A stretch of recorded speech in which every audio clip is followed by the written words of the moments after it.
ఈ run for Jesus కార్యక్రమాన్ని ఉద్దేశించి క్లుప్తముగా యేసును గూర్చి అనేకులు వినడానికి ఒక 2 నిమిషాలు వారు క్లుప్తమైన సందేశాన్ని ఇవ్వాల్సిందిగా మనం చేస్తున్నాం. రండి, ఆయా స్థలంలో ఉన్న వారందరూ ఒక చోటికి రండి.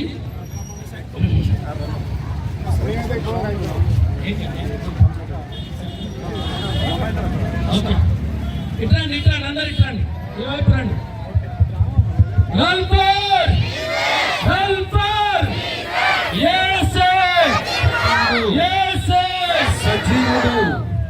ఈ సమయంలో దైవజనులు మాట్లాడుతుండగా మనందరం ఆలోచించుదాం.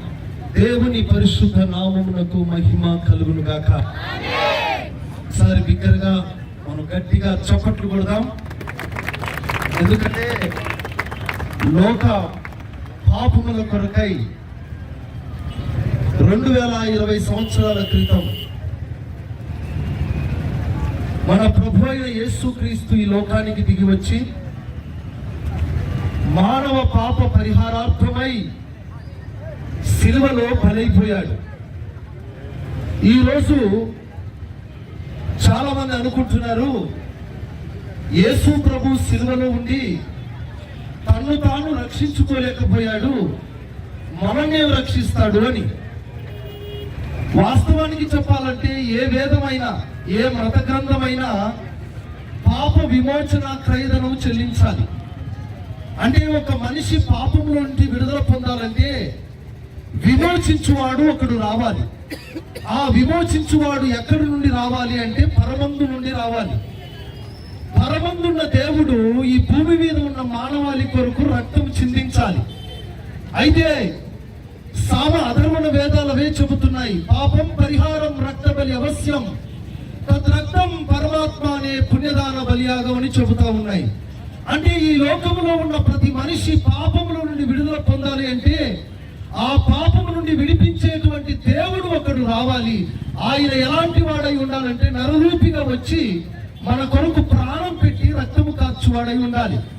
అయితే ఈ లోకంలో ఉన్న ప్రతి మనిషి పాపమును విమోచించబడి ముక్తి మార్గంలోకి వెళ్ళాలని ఆశపడుతున్నాడు. ఈ భారతదేశంలో ఉన్నటువంటి ప్రజలు భక్తిని ప్రేమిస్తారు. మన భారతదేశం ఎంత గొప్పదంటే, మన భారతదేశం ఎంత ఘనమైందంటే, మన భారతదేశం ఎంత ఉన్నతమైందంటే, మన భారతదేశ సంస్కృతి స్వామి వివేకానంద గారు ప్రపంచంలో చాటి చెప్పారు. ఇంతటి భారతదేశంలో తెలియాల్సిన ఒక సత్యం ఏంటంటే, భారతదేశానికి భక్తి అంటూ ఎవరు చెప్పనక్కర్లేదండి. భారతదేశ ప్రజలు భక్తిలో చాలా శక్తివంతులు. కానీ ఆ భక్తి ఎందుకు చేస్తున్నారయ్యా అని మనం అడిగితే ప్రజల్ని మోక్ష మార్గానికి మాత్రమే అంటున్నారు. అయితే భక్తి చేస్తున్నారు కానీ ఏ భక్తి ద్వారా మోక్షానికి వెళ్తారో ప్రజలకు తెలియట్లేదు. అయితే ఈ రోజు మేము ప్రకటిస్తున్న యేసుక్రీస్తు మిమ్మల్ని మోక్షానికి చేర్చే దేవుడని, మిమ్మల్ని పరలోక రాజ్య వారసులుగా మార్చే దేవుడని, మిమ్మల్ని నిత్య నరకాగ్ని నుండి తప్పించి పరలోక రాజ్యం అనగా స్వర్గానికి చేర్చే దేవుడని ఈ రోజు సజీవుడైన క్రీస్తు యేసు నామములో మేము సగర్వంగా ప్రకటిస్తూ ఉన్నాము. యేసే దేవుడై ఉన్నాడు. నీ పాపముల కొరకు సిలువలో రక్తము కార్చాడు. ఆయన చనిపోయి తిరిగి 3వ దినము లేచాడు. నేటికి సజీవుడై ఉన్నాడు. అయితే ఈ రోజు సజీవుడని ఎందుకు సాక్ష్యం చెబుతున్నామంటే, ఆ సజీవుడైన దేవుడు ఈ యొక్క చౌరస్తాలో ఉన్న మమ్మల్ని అందరినీ మార్చాడు. చెప్పండి, ఈ చౌరస్తాలో ఈ చెండాలు పట్టుకున్న మేమందరం ఒకప్పుడు రౌడీలుగా ఉండేవారము. ఈ చెండాలు పట్టుకున్న ఒకప్పుడు మేము దూషకులము. ఈ చెండాలు పట్టుకున్న ఒకప్పుడు కూలికోరులము. ఒకప్పుడు మేము భయంకరమైన పాపులము. మమ్మల్ని రక్షించిన దేవుడే పాపములో ఉన్న మిమ్మల్ని రక్షిస్తాడు. ఎంతో మంది రౌడీలు మార్చిన దేవుడు ఆయన. ఎంతో మంది గుండాలను మార్చిన దేవుడు ఆయన. ఎంతో మంది వ్యభిచారులను మార్చిన దేవుడు ఆయన. ఈ రోజు సమాధానం లేని నిన్ను మార్చుటకు శక్తివంతుడు. శాంతి సమాధానాలు ఇచ్చుటకు శక్తివంతుడు. చీకట్లో ఉన్న నీ బ్రతుకును వెలుగులోకి రప్పించుటకు శక్తివంతుడు. బంధకాలలో ఉన్న నిన్ను విడిపించే కట్లు తెంపే దేవుడు నా దేవుడు. అలాంటి జీవము గల దేవుడు ఈ రోజు మేమందరం ఇలా పొద్దున్న లేచి ప్రకటించడానికి కారణం ఏంటంటే, అంటే మాకు పొద్దున్న ఏం పని లేక కాదమ్మా, ఈ రోజు ఈ చౌరస్తా చుట్టూ తిరగడానికి ఒకటే ఒక కారణం, మమ్మల్ని రక్షించి పరలోకానికి చేర్చగలిగిన దేవుడు ఈ గోదావరి కని పట్టణం నశించిపోకూడదని మా జీవితాలను త్యాగం చేసుకుని ఈ చౌరస్తా చుట్టూ తిరిగి మిమ్మల్ని కూడా రక్షించి పరలోక రాజ్యములకు చేర్చాలన్న ఒక చిన్న ఆశతో మాతో వచ్చే దేవుడు మీతో వస్తాడు. మా గుండెలకు వచ్చే యేసు మీ గుండెలకు వస్తాడు. నువ్వు ఏ కులమైనా పర్వాలేదు, ఏ మతమైనా పర్వాలేదు, ఏ జాతి అయినా పర్వాలేదు, ఏ వర్గమైనా పర్వాలేదు, యేసు అందరినీ ప్రేమిస్తున్నాడు. యేసు క్రీస్తు కులానికి సంబంధించిన దేవుడు కాదు. యేసు ప్రభు అమెరికా దేవుడు కాదు. యేసు ప్రభు లండన్ ఇంగ్లాండ్ దేవుడు కాదు. మన కొరకు దిగి వచ్చిన వాడు, ప్రాణం ఇచ్చిన వాడు.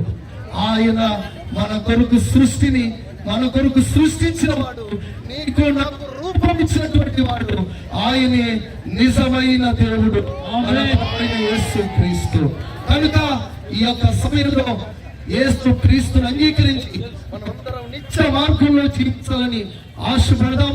దేవుడి మాటలు ఈ ప్రాంతంలో రక్షణార్థమైన మారు మనస్సును కలగ చేయును గాక. ఆమేన్. బోలో యేసు మహారాజుకి, గట్టిగా బోలో యేసు మహారాజుకి, రక్షకుడైన యేసుకు, ప్రాణం పెట్టిన యేసుకు, పాపులను మార్చే యేసుకు, పరలోక రాజ్యమును చేర్చే యేసుకు. మన మధ్యలో ఉన్నటువంటి ఆనంద్ పాస్టర్ గారు ప్రార్థన చేస్తున్నారు. మహాపరిశుద్ధుడా, తెలియజేయటకు ఇచ్చినటువంటి మంచి అవకాశాన్ని బట్టి నీకు వందనాలు. ఇంతవరకు నీ దాసుడు నిరీక్షణ్ పాస్టర్ గారు నాయన ఇక్కడ మీ స్వరాన్ని వినిపింపచేస్తున్నారు. ఈ మైక్ సౌండ్ ఎక్కడి వరకైతే వినబడ్డదో అక్కడి వరకు ప్రభా ఒక కార్యము జరిగించండి ఈ పట్టణంలో. ఒక మారు మనస్సు ప్రభా రక్షణ అనుగ్రహించండి ఈ పట్టణంలో. ఒక ప్రశ్న, అవును వీళ్ళందరూ ఎందుకో యేసయ్యను నమ్మిందంట, మరి మేము ఎందుకు నమ్మద్దు? అందులో ఉన్న రుచి ఏంటిది, అందులో ఉన్న జవాబు ఏంటిది అనేది ప్రజలకు ప్రభా తెలియబడినట్లు కృప చూపండి. మా గోదావరి కనిపించడాన్ని రక్షించండి ప్రభా. ఇక్కడ కూడి ఉన్న ఈ బిడ్డలందరిని ఆశీర్వదించండి.